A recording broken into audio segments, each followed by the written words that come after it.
Привет, друзья! Меня зовут Leonardo. Я психолог, и, как вы знаете, я изучаю русский язык из учителя Екатерина. Сегодня здесь очень жарко, поэтому я не очень хорошо, я только нормально.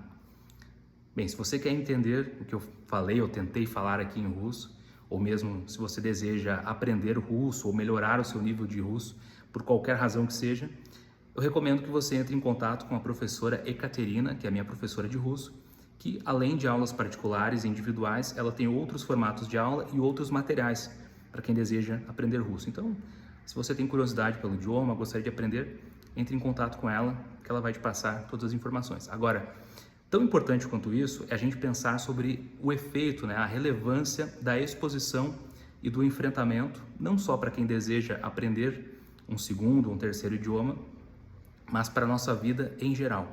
Então, nesse vídeo, eu vou compartilhar com você 3 benefícios da exposição e do enfrentamento para pessoas que sofrem com ansiedade, que têm busca excessiva por aprovação, pessoas que são perfeccionistas, ou enfim, pessoas que são muito inseguras e deixam de expor as suas competências, as suas habilidades e deixam de testar habilidades novas ou mesmo de desenvolvê-las. Em primeiro lugar, quando você vai se expondo e vai enfrentando as situações que em alguns momentos causam ansiedade, causam insegurança, causam preocupações, você vai desenvolvendo mais autoconfiança.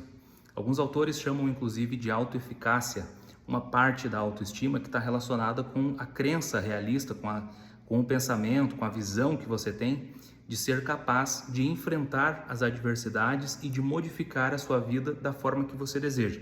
Autoeficácia, portanto, é uma visão realista, uma visão de segurança acerca de si, que te ajuda a enfrentar diferentes situações.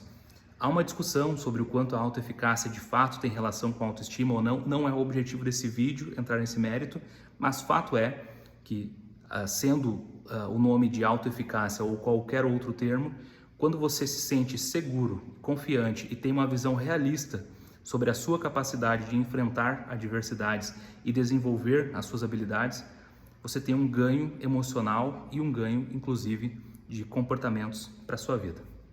Em segundo lugar, quando você vai se expondo a situações que em outros momentos causariam ansiedade, medo, insegurança, tristeza, qualquer emoção negativa, você vai desenvolvendo segurança, você vai desenvolvendo uma sensação semelhante ao controle, à estabilidade.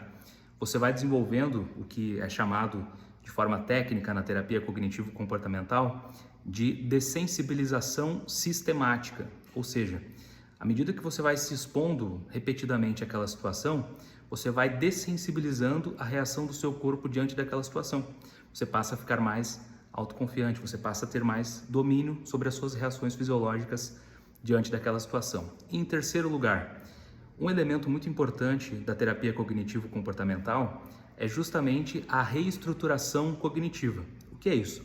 É corrigir pensamentos que são muitas vezes distorcidos, que são muitas vezes hipervalorizados e que alimentam não só aquela emoção negativa, mas alimentam também aquele padrão de comportamento disfuncional, aquele padrão de comportamento que faz mal para a pessoa, aquele padrão de comportamento que limita a vida da pessoa. Então, quando você tem um pensamento, por exemplo, de incapacidade, ou um pensamento de que as pessoas irão fazer algo negativo se elas virem você se expondo, que as pessoas falarão algo negativo, e você vai alimentando aquele pensamento e vai acreditando que você não tem competência para lidar com isso, que você não pode passar por isso, que é injusto, enfim, você vai ficando cada vez mais ansioso, mais inseguro e você deixa de se expor. Por outro lado, quando você vai corrigindo esse pensamento, você fica mais seguro e pode testar mais o seu comportamento.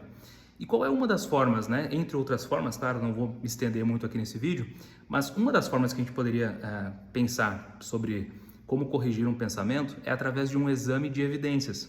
Ou seja, vem um pensamento causador de ansiedade, aquele pensamento me diz que eu sou incapaz de, por exemplo, aprender um idioma, de, por exemplo, falar, de, por exemplo, ser julgado por pessoas enquanto tento falar um idioma, que eu sou incapaz de tolerar o desconforto de uma crítica e eu preciso de uma evidência para tentar refutar esse pensamento. E a forma mais efetiva de eu ter uma evidência é justamente eu me expor àquela situação. Porque quando eu me exponho àquela situação, eu tenho uma evidência recente e e uma evidência fidedigna de que, por mais desconfortável que seja, por mais que alguma coisa possa dar errado, eu tenho sim capacidade de lidar com isso. E quando mais você vai se expondo, claro, de forma gradual, de forma ajustada, de forma segura, mais você tem evidências de segurança, mais autoconfiante você fica e mais você está aberto a aumentar o seu repertório de bons comportamentos. Então, existem outros motivos pelos quais a exposição e o enfrentamento são importantes e, claro, existem outras técnicas dentro da terapia cognitivo-comportamental que a gente pode usar também de forma complementar. Mas, de um modo geral, de forma sucinta, aqui estão 3 motivos para você nunca deixar de se expor, nunca deixar de enfrentar o seu medo e sempre estar aberto a desenvolver as suas habilidades e as suas competências. Eu tenho feito isso, entre outras formas, através do aprendizado do idioma russo.